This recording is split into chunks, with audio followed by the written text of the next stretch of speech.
Bom dia. Certamente um prazer estar aqui, né? Agradecemos o aceite do nosso trabalho. Nós somos o coletivo Moda e Decolonialidade, Encruzilhadas no Global, então está sendo representado por mim, Michele Medrado, Carla Costa e Carol Casarim. Eu acho que, antes de mais nada, é importante a gente falar que o nosso grupo, essa narrativa, ela vai ser uma narrativa do encontro, um encontro não cartesiano, um encontro de muitas inquietações, e por isso eu inicio falando, né, contando essa história, essa narrativa, mas na medida que a gente tem se encontrado nesses últimos meses, a gente também vai percebendo que também é uma narrativa que se propõe uma moda decolonial, crítica, e, sobretudo, uma moda antirracista. E isso é fundamental que a gente parta daqui.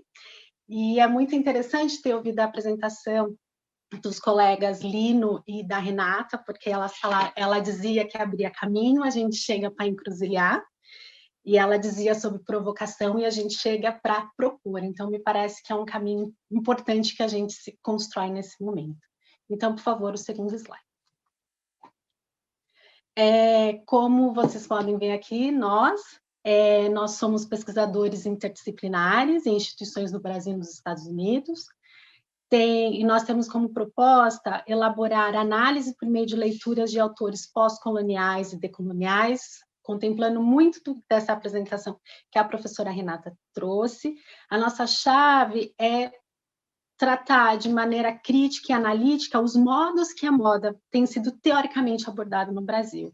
É importante dizer, se você olha nas nossas biografias, nas nossas trajetórias, nós somos, né, congregamos, estamos em diferentes disciplinas, em diferentes momentos da pesquisa, mas temos nossos olhares, nossos temas de abordagem interseccionam figurino, vestuário e moda. Então, eu gostaria de contar um pouco como que o meu trabalho vai se encontrar nesse processo do giro decolonial, para a gente pensar como que foi esse encontro. Então, por favor, o próximo slide. Então, eu passo a contar agora, no terceiro slide, como o meu processo, a minha trajetória, ela é de inquietação, né? Eu sou uma pesquisadora latino-americana, brasileira, doutoranda na Universidade da Califórnia, Los Angeles. E daqui eu comecei a pensar como que seria tratar uma jornada de saber como examinar a produção e a circulação de bens culturais no capitalismo. O que eu estou chamando de bens culturais no capitalismo? Porque, assim, eu acho que é importante dizer que o meu interesse, sobretudo, era estudar os fluxos internacionais do figurino da telenovela da Rede Globo e seu desdobramento fora da narrativa ficcional. E foi fazendo, no primeiro momento, a coleta de dados primários via metodologia indiciária, foi que eu cheguei ao trânsito comercial de mercadorias e muambeiras angolanas em São Paulo e no Rio de Janeiro. E assim, Angola entrou na minha pesquisa de doutorado. Então, neste primeiro momento, as minhas preocupações teóricas e conceituais, elas estavam pautadas de modo crítico na percepção da moda, né? De tratar essa forma que a moda nos traz, como a tão conhecida frase, a moda ela é a filha predileta do capitalismo. Assim, foi que eu fui questionando a estrutura do objeto de estudos, mais via política econômica, soft power, e pensando como que essa interferência cultural subjetiva comporia as políticas culturais desses dois países. E agora a gente está no terceiro slide, desculpa. Tá, você já mudou, obrigada. E aí, o que eu trago aqui? Que em 2018 eu escrevo isso e publico. Em 2019, quando eu volto do campo de pesquisa, e aí eu tenho uma outra publicação exatamente sobre o que eu conto, como que foi navegar a moda como objeto de estudos, o que eu vou percebendo? Que quando eu volto da minha pesquisa de campo, eu volto já com a preocupação em não reproduzir gramáticas subalternas e colonizadora, mas reconhecer a ancestralidade cultural e comercial entre Brasil e Angola. Eu esqueci de dizer que o meu campo envolve, né, Estados Unidos, no lugar que eu estou me posicionada nesse momento, Brasil e Angola. Então, eu passo 3 meses viajando entre esses dois países.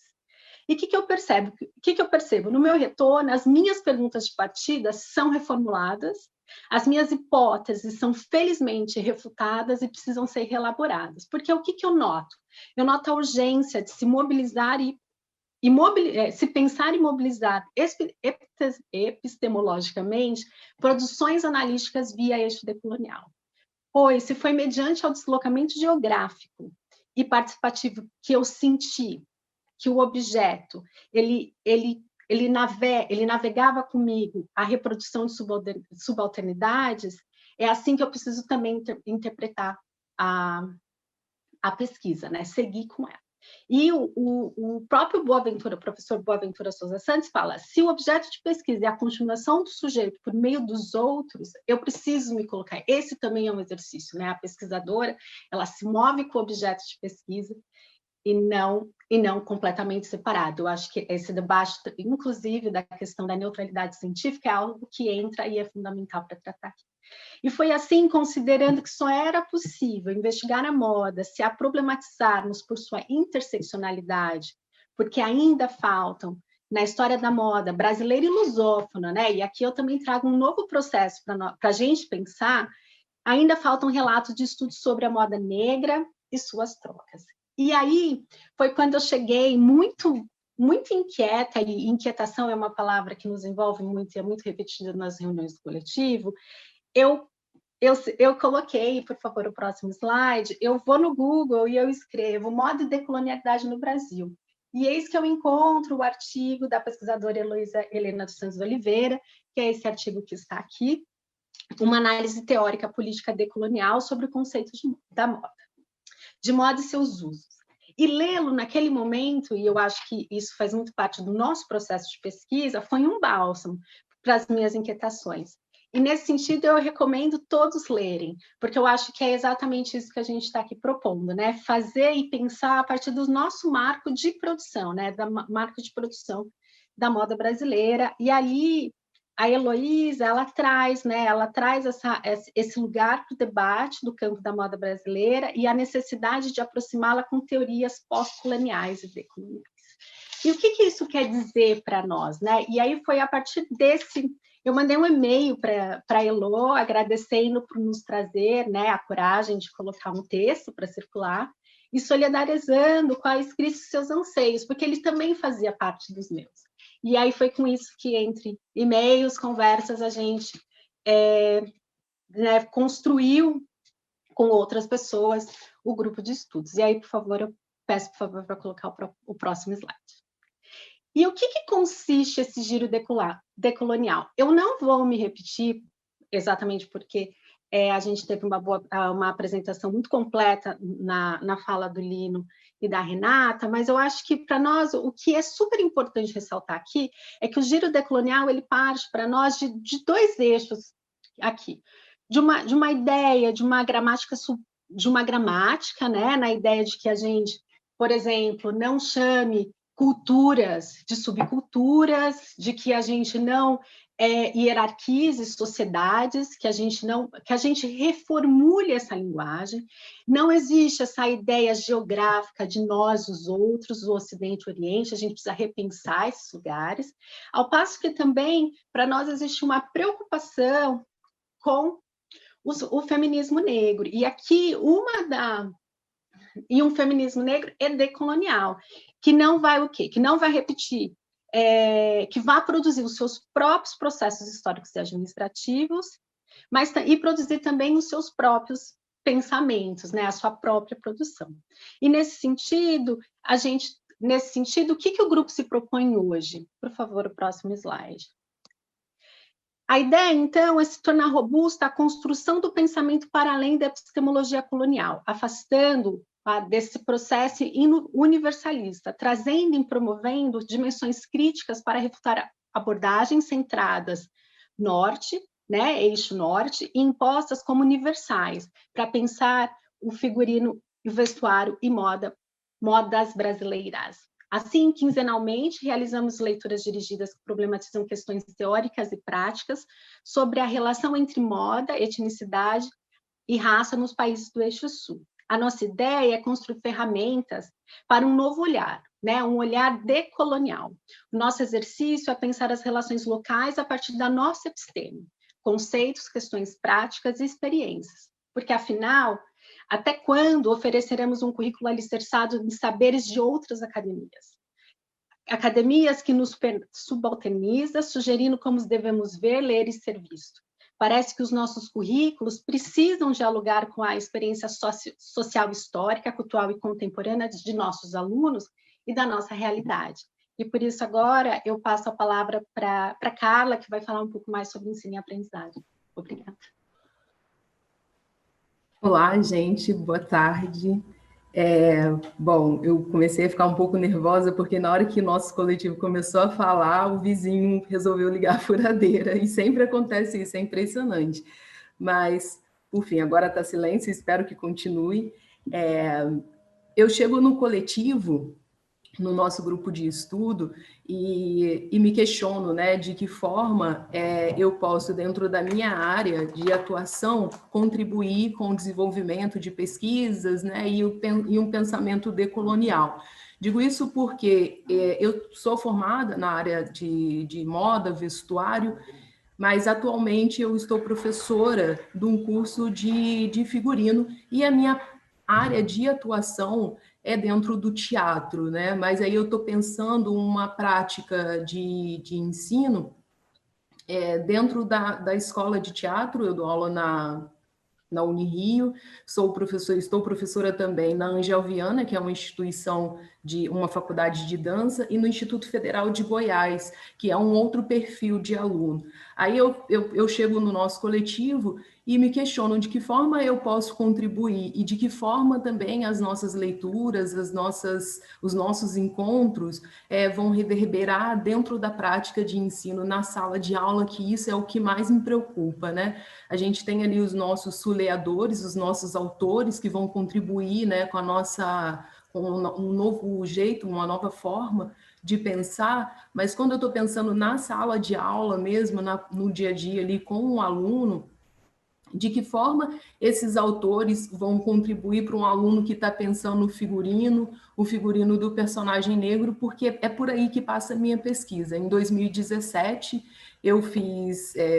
ingressei no mestrado, me questionando, né, a forma de representação do sujeito negro, do negro no palco do teatro brasileiro. Eu faço mesmo esse recorte, não vou buscar essa representação em outros lugares. A minha preocupação é de que forma a gente está representando o personagem negro. E aí, a partir disso, eu vou, junto com os meus colegas do coletivo, buscar esses autores que vão responder, né, nossas inquietações, e autores que acompanham a minha pesquisa e me dão um retorno em sala de aula, Bell Hooks, né, que ela está ali pensando como repensar a nossa prática de ensino. E a fala do Lino e da Renata me contempla muito nesse lugar, porque são questões que me incomodam muito, né? Essa prática de ensino, essa metodologia, dessa forma de... A nossa escola pensada nos moldes franceses, né? A nossa escola no modelo francês, e é isso que a gente repassa para os nossos alunos. Então, eu estou acompanhada ali de Bell Hooks, pensando, né, repensando essa prática de ensino, e Stuart Hall também, que vem ali com a representação desse sujeito e pensando essas culturas. Então, eu tô me alimentando da contribuição dele dentro de sala de aula, e de Fanon também, né, que já foi muito bem citado, muito bem representado anteriormente, pensando essa desalienação do pensamento, porque a gente tem a prática em sala de aula desse pensamento alienado, de copiar aquilo que vem da Europa, né? As nossas práticas, os nossos métodos de ensino ainda estão alicerçados nisso. Então, hoje a gente busca, numa leitura de Boaventura de Souza Santos, voltar o nosso olhar para as produções das nossas margens, daquilo que chamam de margem, né, e que a gente entende que é um lugar de produção de outros conhecimentos, de outros saberes. Então, eu estou dentro da sala de aula questionando essa forma e essa metodologia de ensino, não só ensinando, mas também aprendendo com os alunos, né? Porque eu tenho, quando eu falo para vocês, estou em 3 turmas diferentes e são perfis muito diferentes. Angel Viana é um perfil de aluno majoritariamente branco que tem um certo poder aquisitivo, nem nesse momento de ensino remoto, nenhum aluno reclamou comigo, faltei porque eu não tive acesso à internet. Todos eles estão sempre presentes, chegam junto com as pesquisas. Quando eu vou para o Instituto Federal de Goiás, eu tenho um outro público com outras demandas, dificuldades. É ensino EJA, de alunos que ficaram quase 40 anos... Desculpa, gente, acabou o meu tempo. Que ficaram ali quase 40 anos afastado da sala de aula, e quando eu volto para a Unirio, eu tenho um público de aluno, que a maioria são alunos negros, questionando essa representação dentro da sala de aula. Então, a minha contribuição com um coletivo vem desse lugar, né? Entender o que esses teóricos estão falando, estão comunicando com a gente, mas transformar isso numa prática, né? Num método de refazer esse ensino. E o próximo slide, por favor, que acabou que eu esqueci de... Então, a partir dessas inquietações, eu venho desenvolvendo essas 2 pesquisas, né? Reeducar o olhar e refazer a lição, práticas e métodos no processo criativo dos alunos, que é o que mais me interessa, e a partir desse lugar, despir o olhar para vestir o personagem negro, né? A partir desse desalienar o nosso pensamento, fazer uma nova forma de representar o negro no palco do teatro brasileiro contemporâneo. Essas são as minhas contribuições para o coletivo. Aí passo a voz para a Carol. Boa tarde.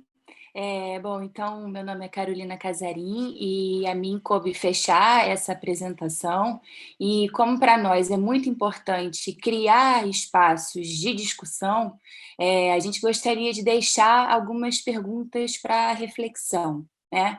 O nome desse último slide é justamente Encruzilhão do Sul, porque a gente acredita no poder da encruzilhada, no poder do cruzo, da interseccionalidade, no poder do afeto, quando a gente afeta e quando a gente deixa ser afetada e afetado. Então, nós, do coletivo Moda e Decolonialidade, nós somos profissionais do campo do vestuário e da moda, professoras e professores, pesquisadoras e pesquisadores.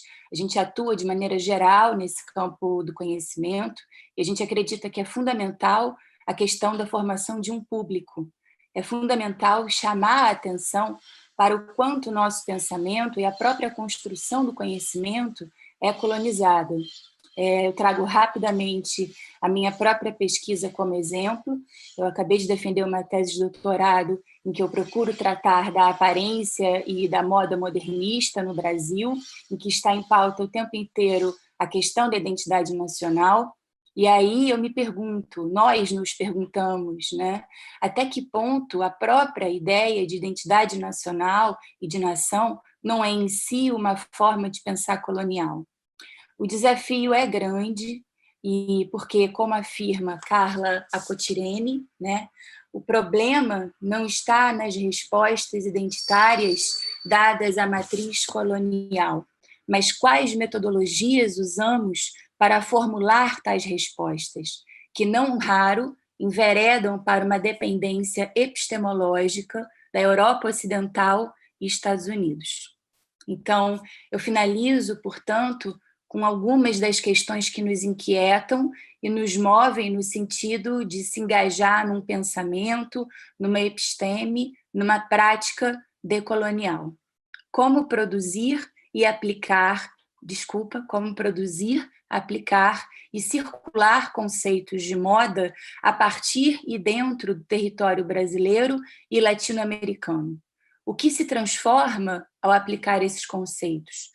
Quais saberes compõem essa transformação? Quais pedagogias e metodologias produzem essa transformação? Então, lembrando que esse é um espaço em construção, construção de ferramentas epistemológicas para um novo olhar, um olhar que se deseja decolonial. Gatilhos decoloniais, né? É importante trazer o processo de questionamento, e estamos abertas e abertos a contribuições, perguntas, ativismos. O nosso e-mail é modaidecolonialidade@gmail.com, e a gente agradece muito. Por favor, o próximo slide. Obrigada, obrigado, obrigade.